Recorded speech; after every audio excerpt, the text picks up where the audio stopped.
Dạ bị kê mau khơi tế sập hiệp bài mi cứ bật chế mi à rong rồng phợp chặt khlang ở bong bồnนี่คือจิตตภิบเปปรึกใน Niagara Falls ในแคนาดาចាមើលទៅស្ងប់ស្ងាត់មែនតើមនុស្សម្នានៅដេកនៅឡើយអានេះដោយសារខ្ញុំនៅសន្តាគារក្បែរហ្នឹងខ្ញុំអាចមើលពីតាមប្អួយខ្ញុំទៅដូច្នេះខ្ញុំពិតជាចង់លើកទឹកចិត្តបងប្អូនបើសិនជាបានមកលេងគឺជួលសន្តាគារនៅក្បែរមាត់ជ្រោះហ្នឹងហ្មងបងប្អូនកុំឲ្យស្ដាយពីព្រោះអីយើងជិះកប៉ាល់ហោះមកឬមួយក៏ធ្វើដំណើរមកហ្នឹងគឺវាឆ្ងាយហើយ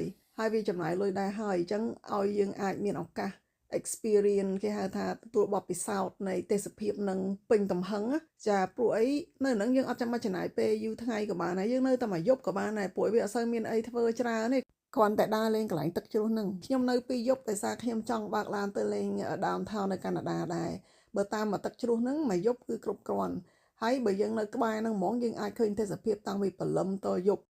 ចំណេញពេលវេលាហើយព្រឹកឡើងយើងអាចចុះទៅថតរូបស្អាតៗមុនហ្វូងមនុស្សម្ដង